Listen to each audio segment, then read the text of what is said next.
Welcome to the Commentary Magazine Daily Podcast. Today is Monday, December 1st, 2025. Yay, we made it to December. Only 1 month to go before a midterm election year begins. And what fun we're going to have then. I am John Podhoretz, the editor of Commentary Magazine, and we have a full house today. With me, as always, executive editor Abe Greenwald. Hi, Abe. Hi, John. Senior editor Seth Mandel. Hi, Seth. Hi, John. Social commentary columnist Christine Rosen. Hi, Christine. Hi, John. And Washington Free Beacon editor Eliana Johnson. Hi, Eliana. Hi, John. I want to begin by quoting the conservative, independent thinker Eric Erickson and his newsletter this morning, which is titled An Insane Few Days. And he begins by saying, where even to begin? The boat is probably where we should begin, meaning the story that on September 2nd, the first strike was ordered on a drug boat out of Venezuela. And according to allegations in the Washington Post, two-sourced anonymous allegations, a strike was declared on the boat by Secretary of Defense Pete Hegseth. And when it turned out that there were survivors of the initial strike on the boat in the water, the order was given again by Hegseth to kill the people in the water, take them out, which, if true, is apparently an open and shut violation of the Geneva Convention and a war crime. That's the boats, number one. Boats military issue number two is the kerfuffle over the senators and congressmen who made the ad a month ago reminding people in the military that they should not follow illegal orders from their superiors, which I thought was a kind of brilliant troll of the administration because it caused people on the right to go absolutely bonkers and scream about how they were all traitors. And Trump called them seditious, led by Senator Mark Kelly, who is, of course, a veteran and a colonel and an astronaut. And Kelly doubled down on the idea on the morning shows yesterday. And this raises the question of whether or not that ad was done because these guys knew that there would be the surfacing of this allegation about the September 2nd attack, and that they were setting up the precedent for having the administration scream and yell about how they were criminals. And then there was going to be this boom, here comes the big story, which is that the administration basically committed a war crime. Then the president, according to Erickson, as Erickson points out, then as he is saying we are, at war with narco-terrorists, pardons the former president of Honduras, Juan Orlando Hernandez, who is a narco-terrorist who is in a federal prison in the United States. I don't quite even remember this story happening. So it is crazy to me that somehow a former president of Honduras is in jail in the United States, but here we are. And of course, the terror attack by an Afghan national on two National Guardsmen in D.C., and whether this suggests that the program to repatriate Afghani nationals who were working with the United States during the war against the Taliban was either fatally flawed or a threat to our national security, because it does seem directly to have led to this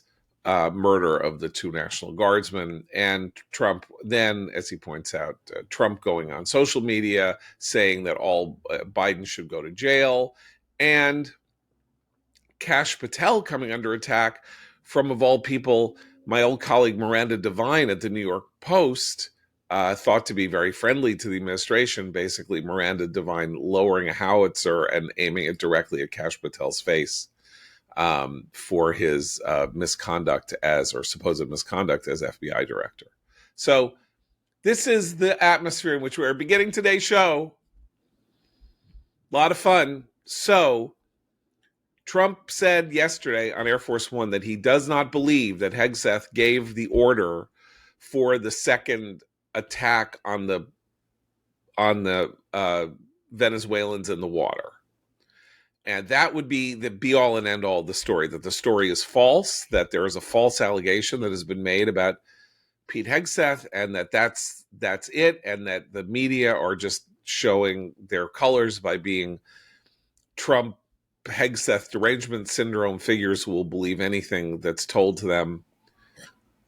But it doesn't quite feel like that's right, because while he said he doesn't believe, Hegseth says he didn't do it and he believes him,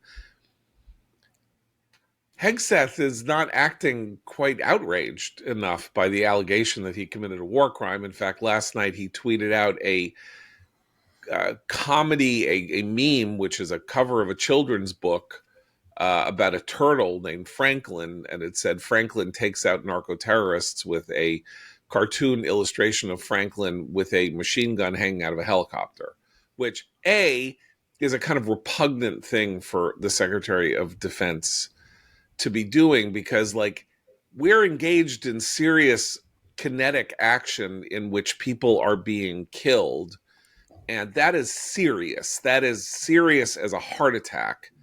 And making jokes about it, there are many things you can make jokes about and be irreverent, and you could be a political cartoonist and do it. But if you are ultimately the person at the top of the organization who is giving the orders to kill people in the name of American national security, you don't tweet out a cartoon of a book, of a children's book jacket that seems to make light of the action that you are taking to defend national security. That's just revolting. I don't know how else to describe it. So on the second strike story itself, I could believe either possibility very as easily, each one as easily as the other.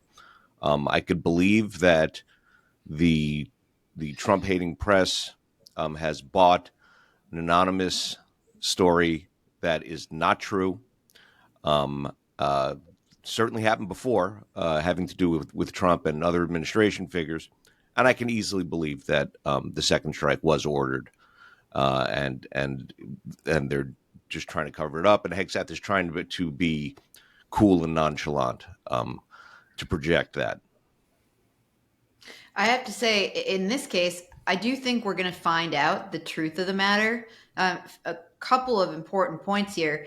The Republicans on the House Foreign Affairs Committee and the Senate Foreign Affairs Committee have said they want to know what happened here, and they have opened investigations. And I think that's significant in that we haven't seen a lot of pushback from Senate Republicans or House Republicans on what this administration's doing. And both Republicans in this case express concern, in addition to Democrats like Mark Kelly, who have been theatrically opposing what the administration has done. And the other interesting thing, John, you noted Trump's comments where he said, well, Pete Hegseth told me he didn't do this. Trump was also asked, would you have supported this? And Trump said, no, I wouldn't have supported the second strike. And I think that's important. And Trump also said, and we're going to find out what happened, or something to that effect. And so Trump, he wasn't livid in his denunciation or anything, but it did suggest that when the facts come out, and I think they will, the president, what isn't aligned with Hegseth if this story is true.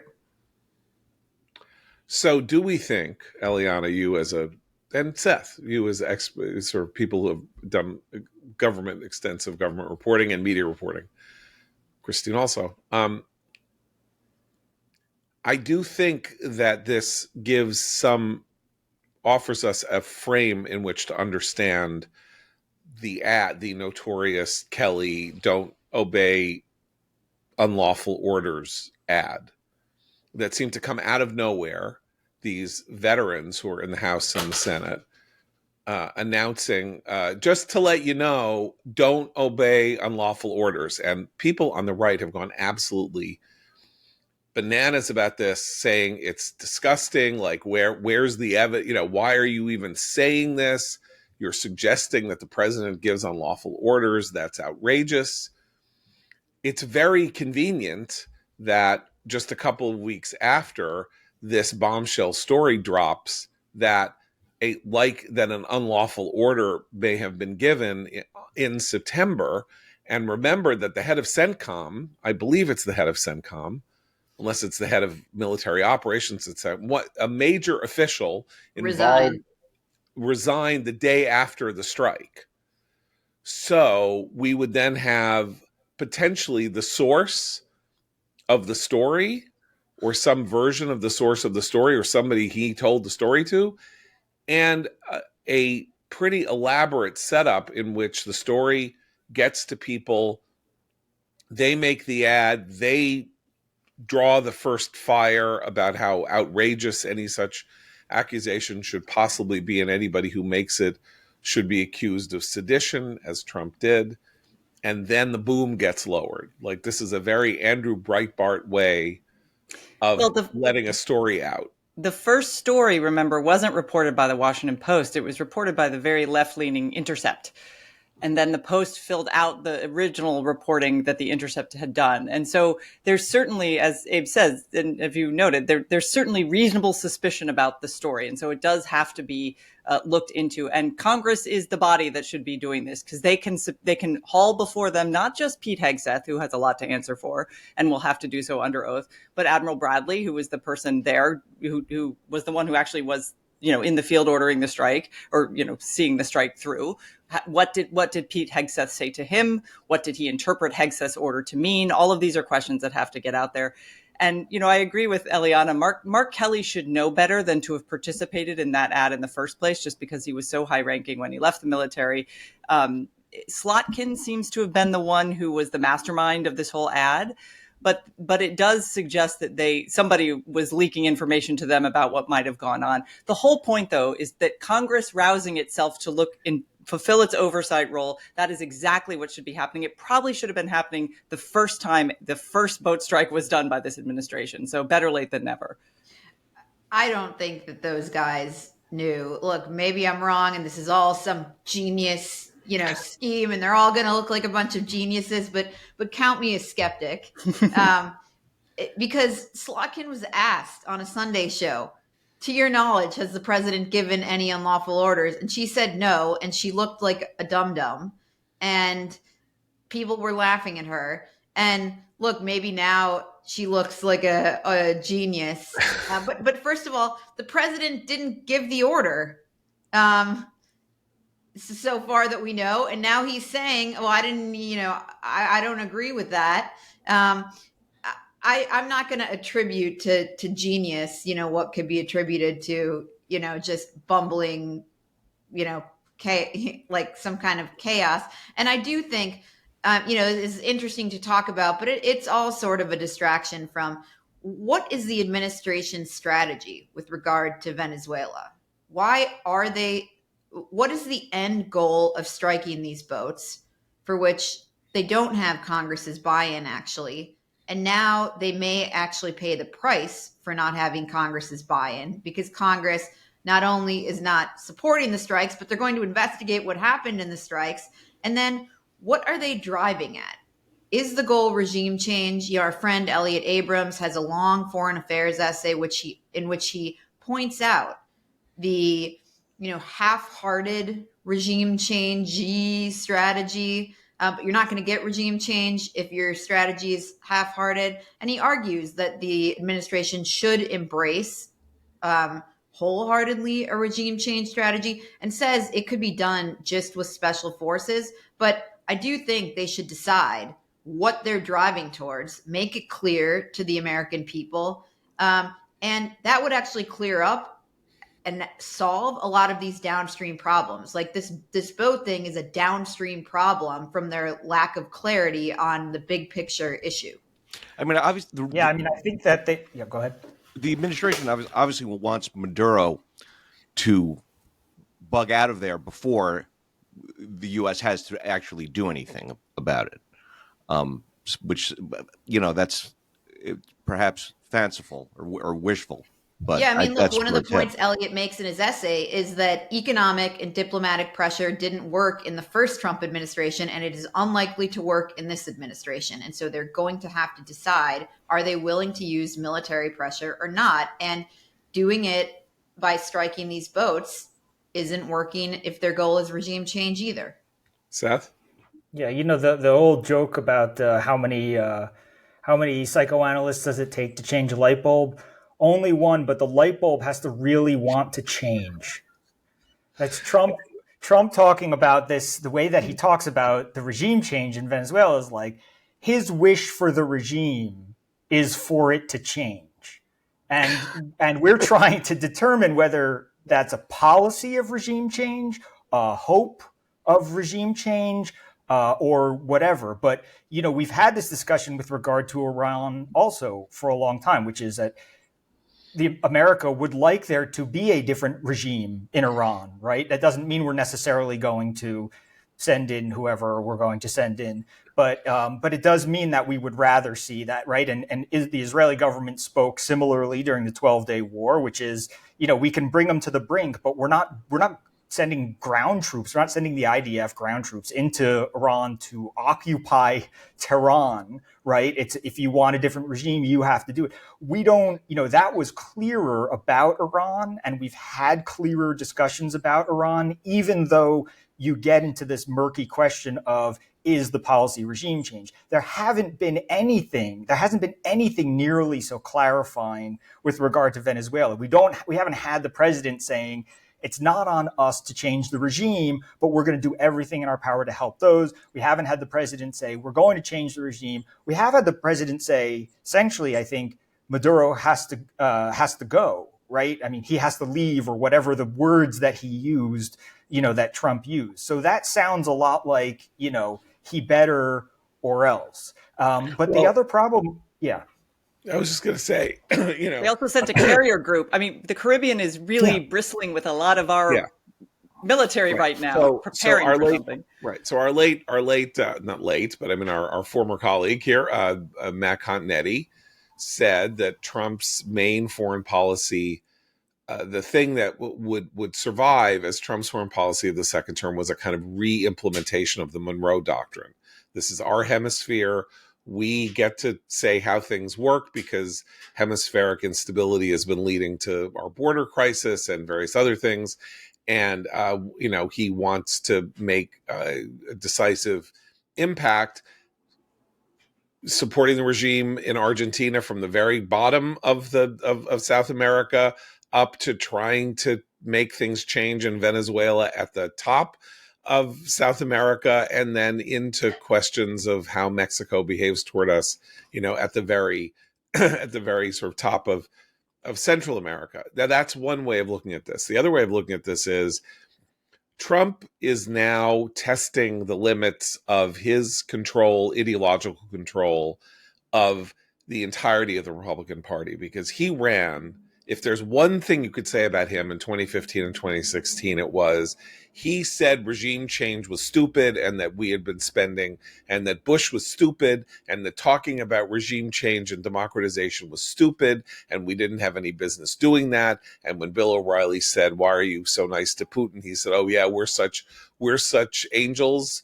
We're so great the way we conduct our foreign policy." If there's one thing you took away, it's that Bush wasn't going to be going around searching for monsters to destroy, and that he wasn't going to Trump wasn't going to go around, and he wasn't going to be going around regime changing. And here we have a policy toward Venezuela that, I don't care, it is a regime change policy. He's just not saying that it's a regime change policy. He says Maduro should go. He's calling Maduro, offering amnesty or a trip or whatever, or figuring out some way to buy him out.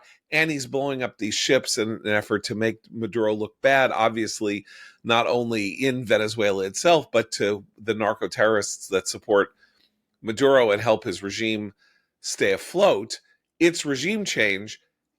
He isn't saying it because he's betraying that weird kind of anti-Bush conservative Bush was like a patsy, thinking that all of these, people outside the United States could even be Democrats or have good regimes. What do we care about their regimes when we have troubles here at home? So he's effectively moved to I wouldn't even call it a neocon position here, because I'm not a promiscuous regime changer. I don't know that we should be committing actual national resources to overthrowing Maduro. That I am, I would say, agnostic on it, and I trust Elliot for many reasons that people can look up, but I don't know. And it was his job in the first Trump administration to try to negotiate a way out of, to get Maduro out of power. He did that for the administration, so he knows. He's forgotten more about this than most of us know, and knows that that doesn't work. But we don't even get leaks. Ordinarily, you're pursuing a policy like this, and it seems unclear, and it's kind of a secret policy. Somebody would take a friendly essay, would take Walter Russell Mead down in a court, sit him down in the skiff, and explain to him what was going on with Venezuela. And then Walter Elliott or something like that would write a serious essay explaining this new version of the Trump doctrine that was being tried out in Venezuela. But no one is doing that. We don't have any rationale. Because there's no doctrine. There is no doctrine, and so there's nothing to explain in that sense of the word, But right? And also,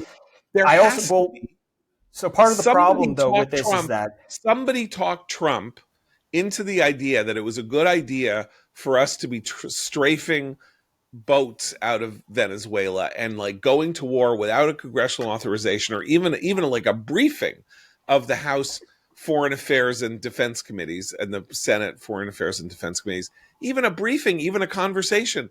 Nobody has done that. That's part of what's unprecedented here, is like, give me a reason. I might really support you, but there's got to be a reason. They've been doing it now for 3 months. Well, like, also the way I would interpret this, and I get that maybe it's wrong, but the way that I would interpret these policies are that they're more in contradiction with each other than they are in concert. I mean, I get that you can that strafing the narco boats is something that would further destabilize Venezuela because it would further weaken Maduro and it would make him look silly and all that stuff. But if I were just looking at this, from bird's eye view, I would see the attacks on the narco boats as different from, I would see that as instead of regime change policy, because we're not actually sending military out there to Venezuela. So if I had to interpret what I'm seeing, I would say we're not actually planning on removing Maduro and changing the regime anytime soon, which is why we're beefing up our sort of, border protection and our waters and all that stuff. Like this is instead of going in and changing the regime, making sure that the regime, which will likely stay in place, will be less harmful to us. Again, it doesn't make sense. That doesn't make any sense. I mean, it seems to me it's more. You've just described Trump's foreign policy in toto. This effort to constantly look backwards at decisions he's made in foreign policy and drum up some sort of intellectual doctrine behind it is useless, because that's not, I think Seth's right, that's not how he operates. He operates on impulsivity, which can be a great strength in negotiation. It can be a great strength in dealing with ongoing conflict, but he doesn't really have a philosophy. The other thing he doesn't have, and this is to your earlier point, John, is any healthy relationship with Congress. There's been a lot of complaints of the GOP in Congress lately about how this administration deals with them, which is in a condescending and dismissive way. And that's going to come back and bite them. And I think it'll especially come back with some of his poor cabinet choices. I got a lot of hate mail for saying that I don't like many members of Trump's cabinet and that they're not qualified. Pete Hegseth and Kash Patel are example A and B of that. And I would guess, because Hegseth has caused a lot of headaches in the press for this administration, that as much as Trump hates to give the media and the left any sort of scalp, Hegseth might be on his way out by the end of this year because he's been too much trouble. And I think that's why we did see the Driscoll and others being sent into more prominent public roles in recent months. But Patel is a disaster. I mean, if you read Miranda Devine's reporting on this, it's shocking. And he's always been a disaster. You have a lot of people in this administration who played to the social media crowd, who played to Trump's vanity and ego. And that is sustainable for a certain amount of time. But when real problems hit, like Charlie Kirk is murdered, or, Venezuela, regime change is starting to bubble up, then those people are not competent to fulfill their role as a cabinet official. And so we'll see how Trump manages that. He doesn't like to fire people that much anymore than in his second term anymore than Biden did. So, but some of these guys have to go. We need new cabinet level officials. Okay, so I have one thing to say about the policy. The question here is whether the Venezuela policy is a version of policy drift from two different domestic issues. One is Trump saying we have to do something about the opioid crisis in the United States, which, by the way, appears to be resolving itself to some degree, as drug epidemics often do. That is that the emergency room admissions from fentanyl and the deaths from fentanyl and stuff like that have been going down. These epidemics sometimes have a 10-year cycle where people weirdly enough, get sick of being addicted to these drugs and stop using them or something like that. But he said he was going to deal with fentanyl, right? And then the border crisis and the deportations, that somehow you mix these two, and we have these deportation flights. We're still litigating the deportation flight to El Salvador. Judge Boasberg is still, raging from his bench about how he wasn't listened to and he said the plane should be turned around, and that's going to go to the Supreme Court and all of that. And that somehow this became a third order effort that was an expression of both, let's do something about the opioid epidemic and let's do something about how Central and South America are, invading our borders by strafing ships, in the Atlantic. And it's a very strange concatenation of circumstances, because that's the only thing that I can kind of discern as a consistency with anything else that the administration has done or believes. By the way, so regime change is a very controversial policy. We should explain that there's this idea that, particularly neocon, we just wander around wanting regime change everywhere. There should be regime change everywhere. And some of this is because of Bush's, I think, extremely irresponsible, though very powerful second inaugural address, which was a terrible mistake, like a generational mistake, that address, the sort of messianism of that address. But we have done successful regime changes, but they generally come at the end of extremely long wars. And there were regime changes in the 1980s, meaning that some communist regimes in Central and South America and elsewhere were overthrown with some covert U.S. help by elections that were sort of forced upon the countries, and then the communists were taken out by their own electorates, and non-communist regimes were installed by electoral fiat. But generally speaking, when we talk about regime change, the successful regime changes were Germany and Japan, and Panama. And then, of course, the huge, gravest mistake that we've made in the last 35 years, which was going to war in Iraq, in Kuwait, to get Saddam Hussein out of Kuwait, and then not deposing him in 1991 when we had the chance, letting him survive because the coalition wasn't going to really like us going any further than pushing him out of Iraq, which again is like a generational mistake. The Taliban also into 2001, like, we do regime change when we commit full military resources to a conflict against somebody, at the end of which we can say, you get out of there.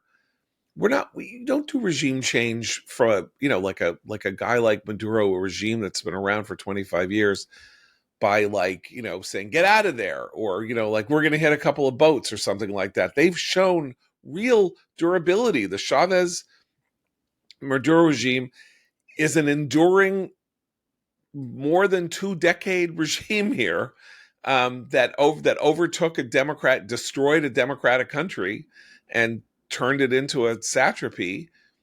And if you're going to be serious about it, the only way to do it seriously is some form of military action, as we've been saying.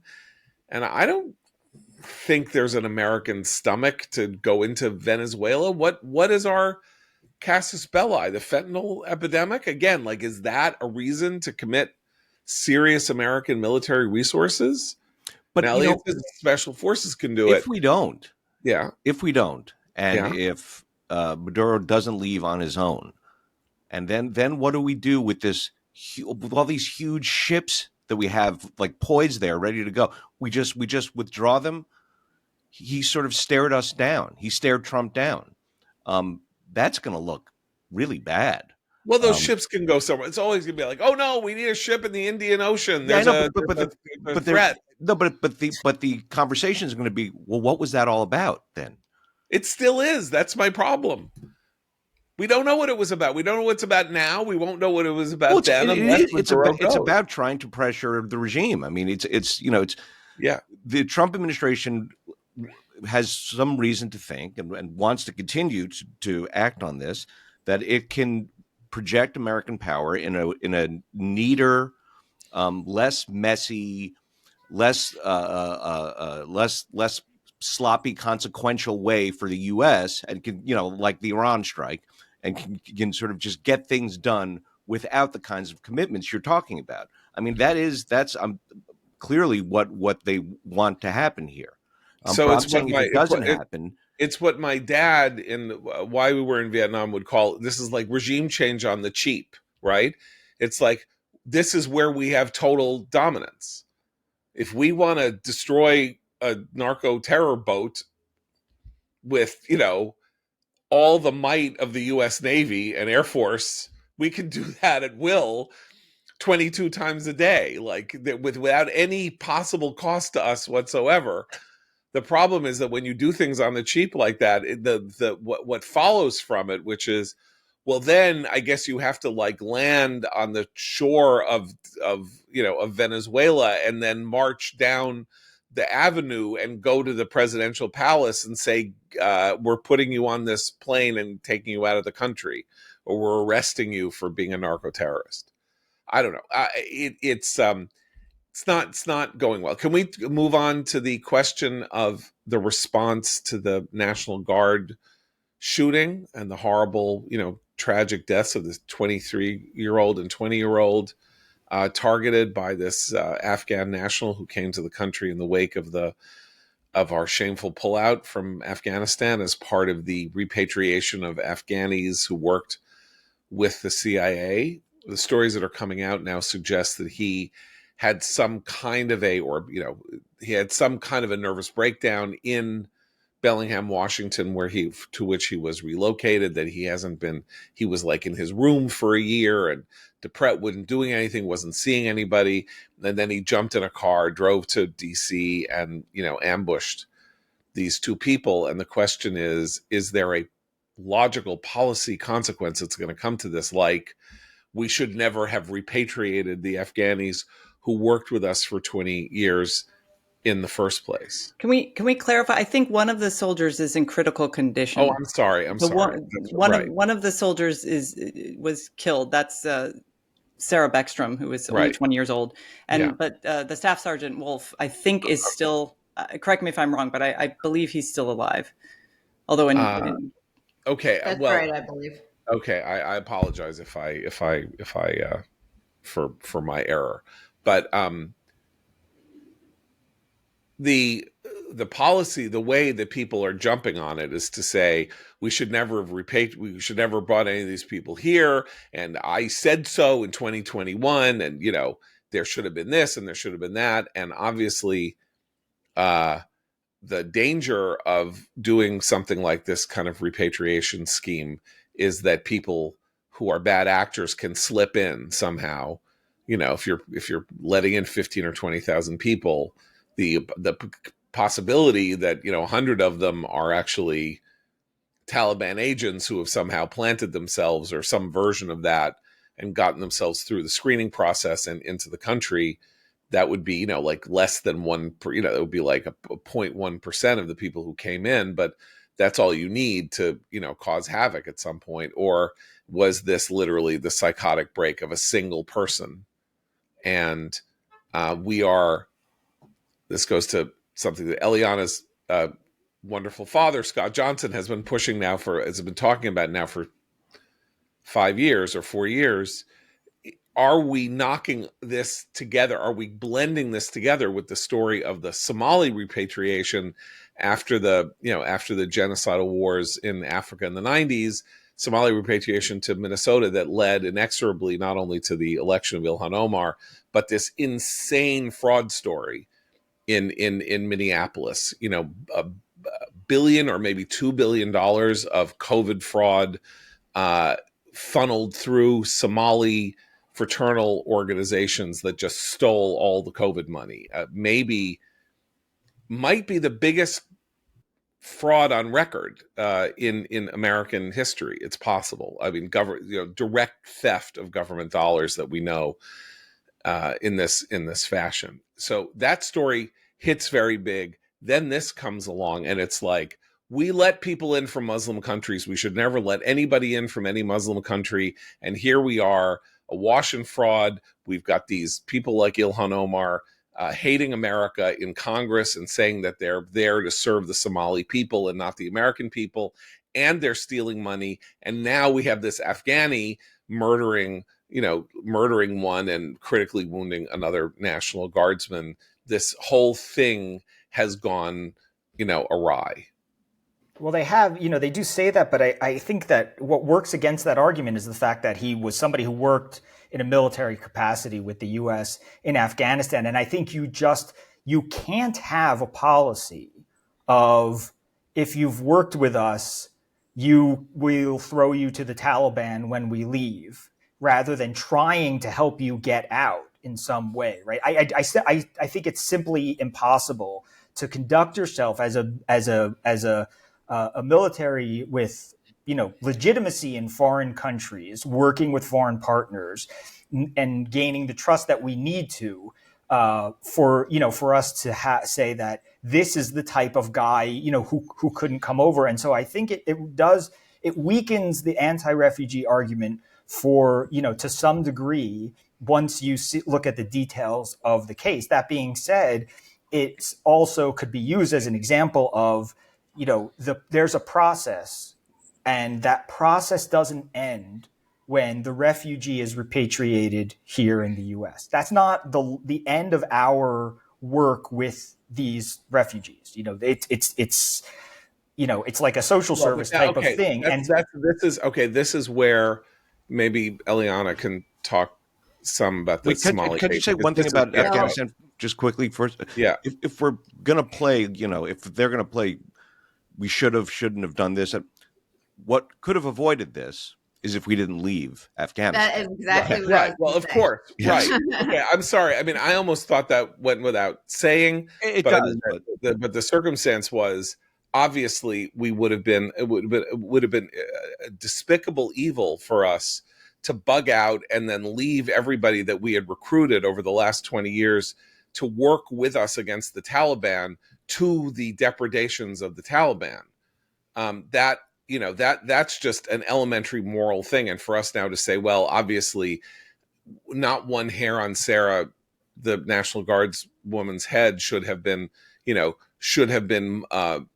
disturbed by anything that happened in Afghanistan. Well, we were in Afghanistan. It was a totally consensus national policy that we were in Afghanistan, and we pulled out in a terrible way. And this is a knock-on consequence of the way we pulled out.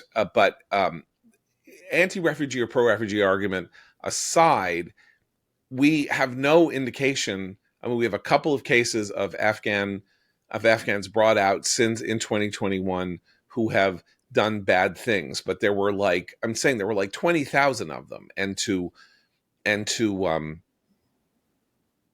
tar them all with the same brush when they risk their lives to help the United States is, I think, really kind of gross, and part of the problem with the way the Republican Party's newfound realism about how we were too idealistic about these things can go to very dark places. Well, I don't think it's painting with too broad a brush to say that the Biden administration could have and should have foreseen that there would be problems with the pullout from Afghanistan that went beyond the military issues. So they decided to pull out. That was a bad decision. 13 American service members died during the pullout.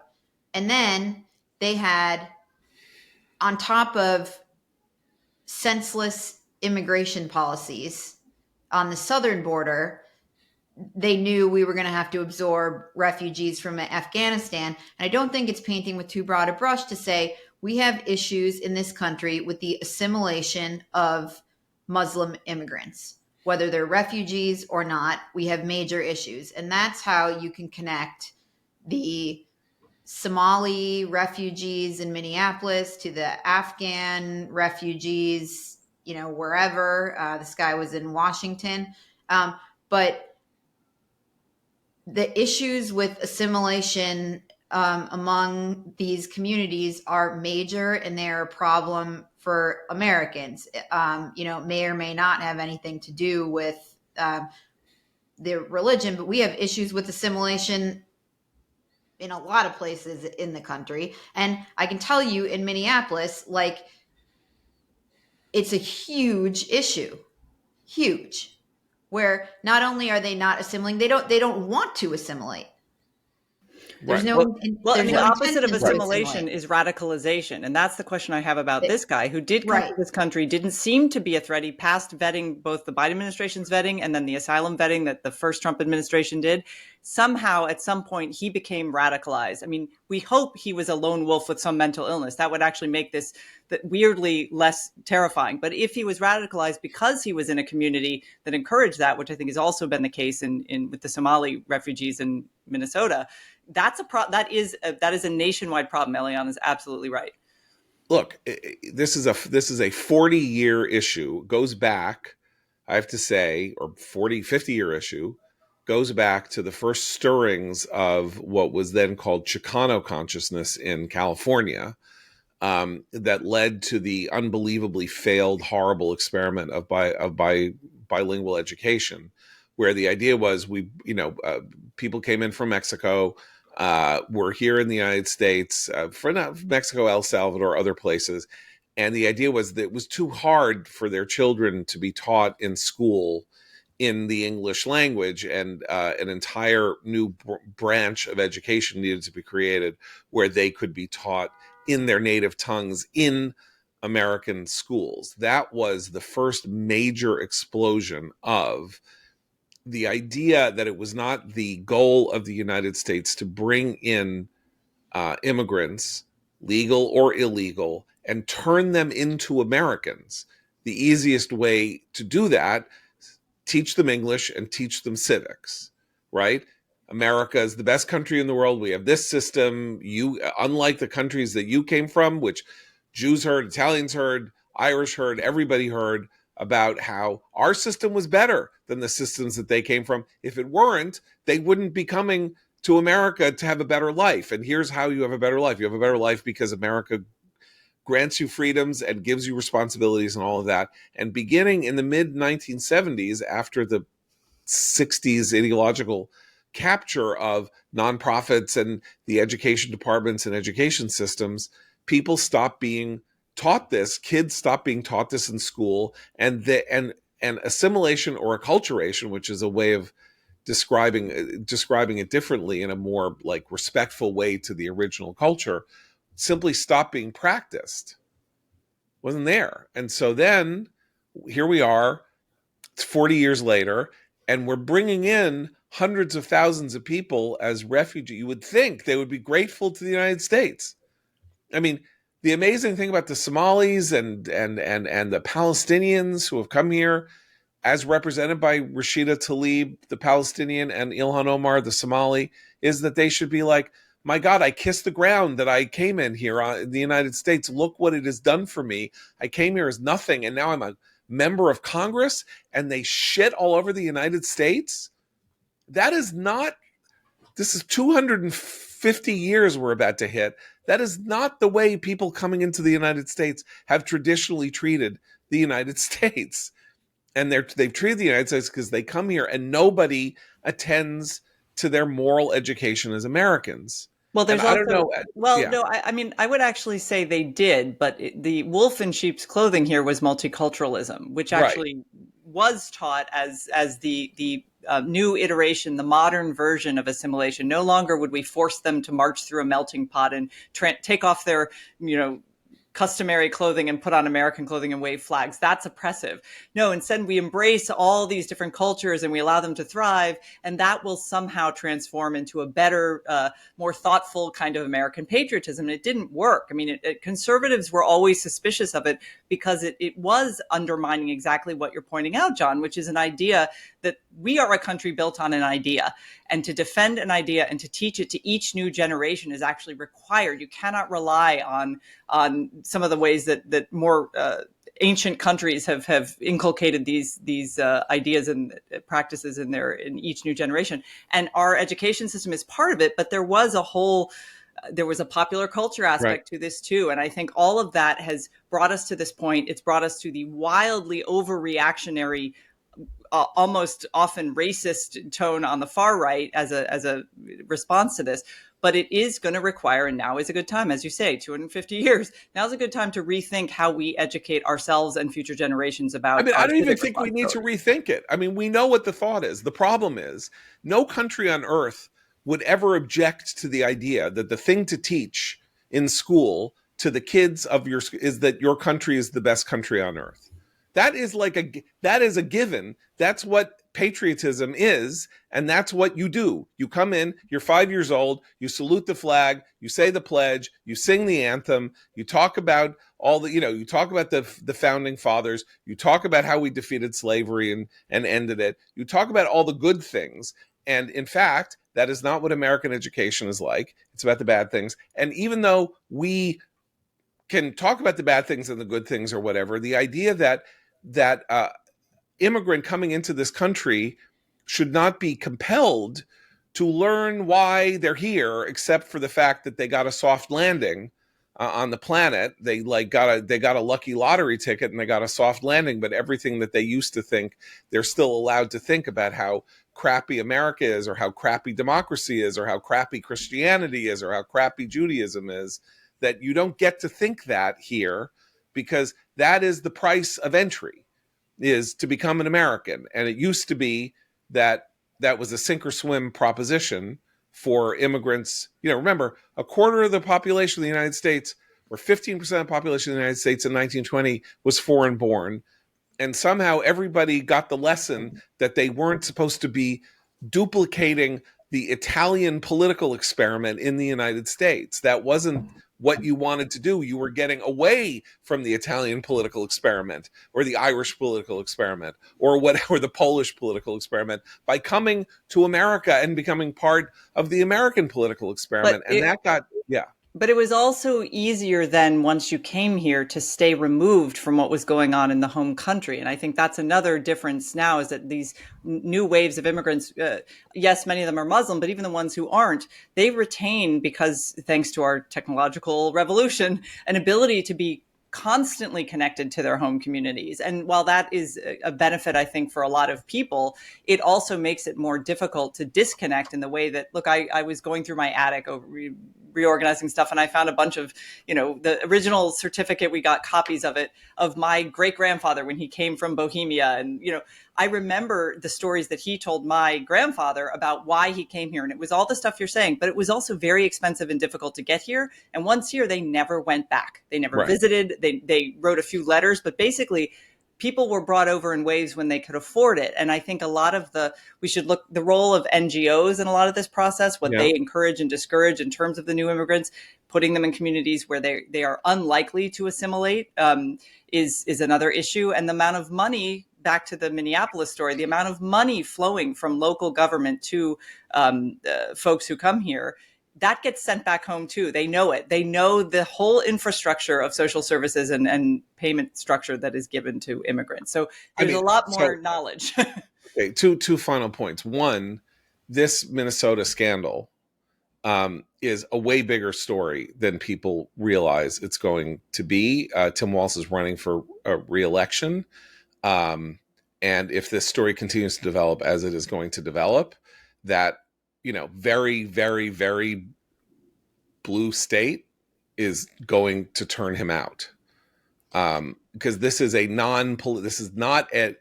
a lot of political and ideological stuff here that explains why what happened. But this is the sort of thing that transcends party affiliations. And if he is not making a good showing of himself in relation to this story, and a relatively not disastrous Republican candidate running against him could really take him out. And this could be the beginning of dozens of investigations of COVID fraud all across the country. What happened. We spent $6 trillion. Federal government spent $6 trillion on COVID. How much of that was stolen? How much of it was redirected? I mean, the amount is likely to be beyond anybody's capacity even to imagine in the history of American fraud. With Walz in Minnesota, the story has developed. I think the only thing left to find out is whether Tim Walz will pay any price. The big trial happened in 2022. Right. Of the Feeding Our Future case. 59 people were convicted, 58, I believe. Right. And there have been 2 subsequent and related frauds uncovered with some of the same cast of perpetrators. Some of them exploiting a social services program for autistic children, where they drew kids in to pretend to use these services to get the taxpayer dollars. But the federal prosecutors in the Twin Cities have been systematically uncovering and prosecuting these cases for the past 3 years. Nearly 6 people have gone to jail. The cast of perpetrators is almost exclusively Somali. There are a couple of people who aren't, but of the 58 people, almost all of them are first or second generation Somali immigrants in that community. Walz spoke about this. He was pressed about it on Meet the Press yesterday. And he claimed that he has sent people to jail for these frauds. Well, actually, it was the feds who tried these people, including a Biden nominated and confirmed U.S. Attorney Andy Lugar, and it's continuing under the Trump administration and the U.S. Attorney there. But Walz, all his administration did was rubber stamp these BS, food sites, and then he blamed Trump for cutting inspectors general. So he is not acquitting himself well, and I think we will have to see whether he pays any price. And the other point I made on our text thread was. Nobody was covering in the mainstream media was covering these things when he was on the Democratic ticket. Right. Of course. And now we get the big New York Times story, which was excellent, by the way. And I recommend to people, there was a big New York Times story about all these scandals unfolding on Tim Walz's watch. And by the way, the Times also covers the angle of the Walz administration's squeamishness to confront these frauds because they were afraid of being accused of racism, which the perpetrators of these frauds actually did file a lawsuit accusing the administration of racism. I mean, they really do have gall, right? But the Times story gets at that, which is impressive, I think, for the Times. Okay, just to move off, I mentioned all these things and we haven't even touched on them, but just to move off for 2 minutes and then we'll close. Seth, we find you in the Holy Land, and there is a huge political issue brewing in the Holy Land, which is that Benjamin Netanyahu and his lawyers have made a formal request to the president of Israel. Bibi Netanyahu is the prime minister of Israel. The president of Israel is named Bougie Herzog, former head of the Labor Party, son of the esteemed former president Chaim Herzog, a sort of royal Israeli political family. He was, as head of the Labor Party, obviously not a political ally of Benjamin Netanyahu's, but He ran against Netanyahu Netanyahu one year. he ran it. Yes, he did. Anyway, he a formal request for a pardon has been issued by Netanyahu's lawyers. A letter written to Bougie Herzog by Netanyahu does not mention the pardon, but says if we could clear up all of our political business, we can move forward on the most controversial political matters in Israel, like judicial reform. No one knows quite what he means. Does that mean that he's going to drop judicial reform, or does it mean that he is going to continue to seek judicial reform? That's what created the massive demonstrations when he came in 2023 as the first government to be elected in 6 years, like formally with a full coalition. So this is a very complicated and hard to understand matter. Just there were 4 charges of illegal actions against Netanyahu that he is in court for. 2 of them, the 2 most serious, had been dismissed. And one of them was dismissed before they even got to trial, which was theoretically the most serious, about whether or not he had thrown business on the construction of Israeli submarines to a cousin. That case that case does not exist. The court told the prosecutor to drop the case because it was so bad.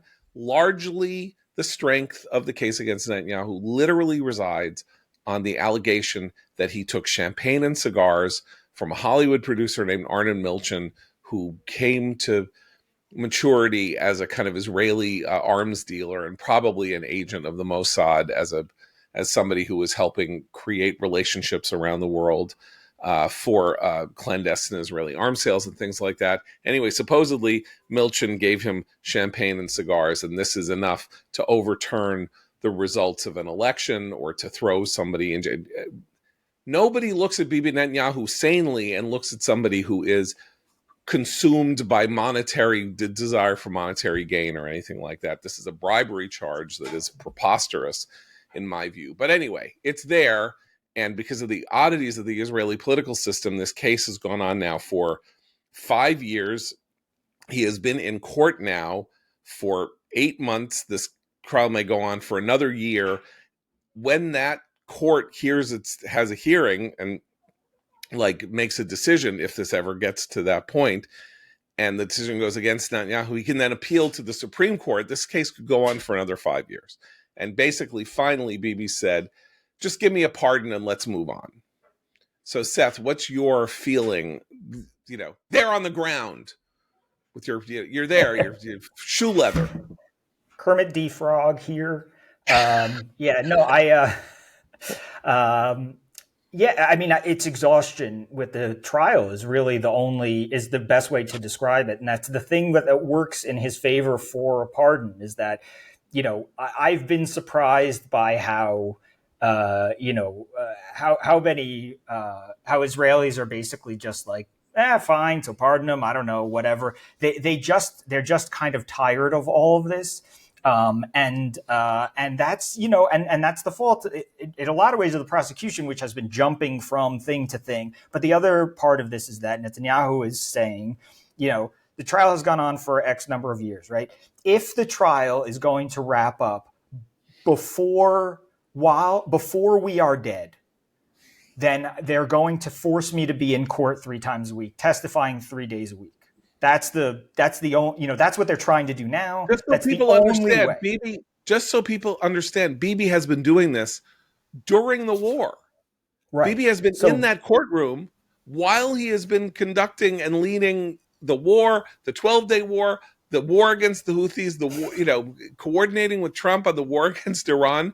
He has also been sitting in a courtroom. They wouldn't let him not sit in the courtroom.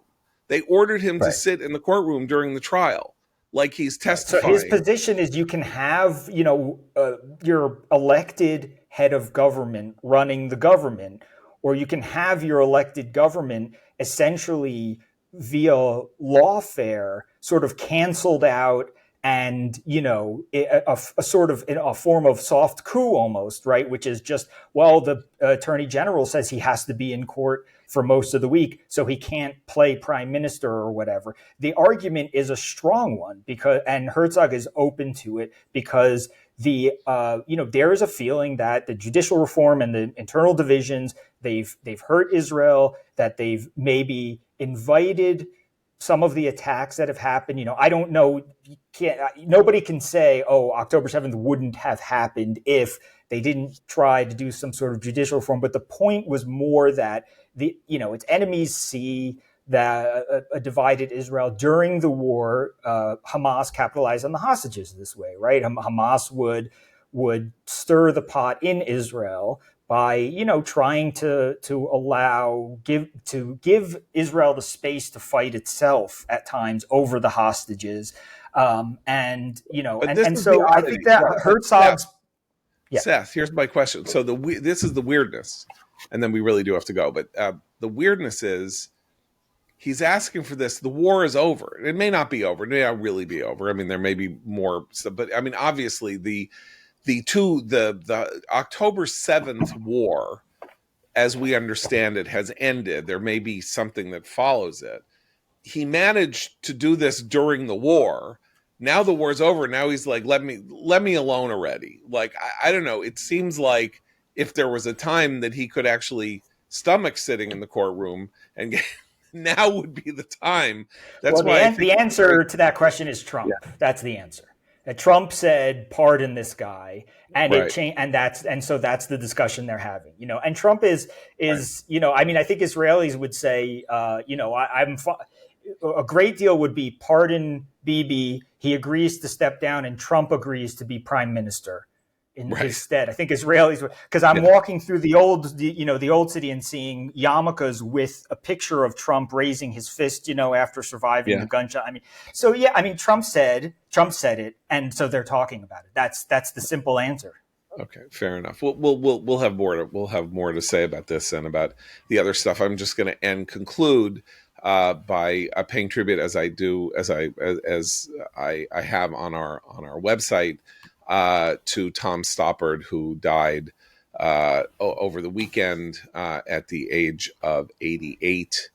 Tom Stoppard was the greatest English playwright of our time, possibly the greatest writer in English of our time. His career spanned an astounding 60 years, almost 60 years. His first major play, Rosencrantz and Guildenstern Are Dead, staged in 1964, and his final work, Leopoldstadt, staged in 2020. He wrote 34 plays. He wrote 13 screenplays. Unbelievably productive. The most literate, cerebral, word-gamey, witty playwright of our age, and wrote 3 or 4 plays that deserve to be called masterpieces, among them Travesties in the 1970s and The Invention of Love in the 1990s and Arcadia in the 2000s. But the amazing story of Tom Stoppard is the story of his play Leopoldstadt. In 1994, he discovered a Czech refugee, as he had been, born in Czechoslovakia, but then removed to Singapore by his parents in the late 1930s. His father died in a Japanese attack on a ship. His mother then remarried, moved to India, remarried a guy named Stoppard, who adopted him and his brother, moved them to England. He became, at the age of 8, he moved to England and was a grammar school student in England. And like Joseph Conrad and others before him, like Vladimir Nabokov, not a native English speaker, became one of the great users of English, play users of English, like had a command of it that you only get when you come to it from the outside. But he hadn't really investigated his own past and learned in his 50s that his parents were Jews, and that his parents had obviously his stepfather was not a Jew, and his mother did not want to have her children live as Jews, having gone through what she had gone through, and did not tell them that they were Jewish. And he discovered it in his 50s, and then wrote an essay called on becoming Jewish in 1999, and then dropped it. And then the story is that in sometime around 2014, he read a novel called Trieste by a Croatian writer who has a character who says, these people, these Tom Stoppards and Madeleine Albrights, they think that they can just divorce themselves from history and say that choose their Judaism. Well, if they had lived the way other people had lived, they would be dead now. And they are skating through history and not taking it seriously. And Stoppard said this hit him with the force of revelation and shame, that he had done exactly this, that this writer Drasek had nailed him, and that he started to do, as he did with all of his plays, unbelievable amounts of research about Jewish life. And he ended up writing a play that is autobiographical only in the sense that it is about what is going on in his soul, because it's not set in Czechoslovakia, it's set in Vienna, and it goes from 1899 to 1955. And it is the greatest theatrical work of my lifetime, the greatest English play written, and he wrote it at 82, which is like unheard of for a writer to write his masterpiece at 82. You can go read it. It's an astonishing piece of work. And not coincidentally, though, it is fundamentally the most Zionist work of art ever produced. It is a play that begins with an argument over Herzl's publication of the Jewish State, and demonstrates in the course of the following 2 hours without intermission what happened when Jews did not heed Herzl's warning. And there are 24 members of a family on stage at the beginning of the show, and there are 3 on stage at the end of the show, and everyone else is dead. Everyone else has been murdered in the camps or committed suicide because they could not survive it. And that fact, which is that the stage is crowded with people at the beginning and denuded of people at the end, is the story of European Jewry, and the European Jewry that did not heed Herzl's warning, move to Palestine and try to make a nation there. Anyway, Tom Stoppard, great before Leopoldstadt, greater after Leopoldstadt, and an amazing contributor to the storehouse of Western civilization. So may his memory be for a blessing.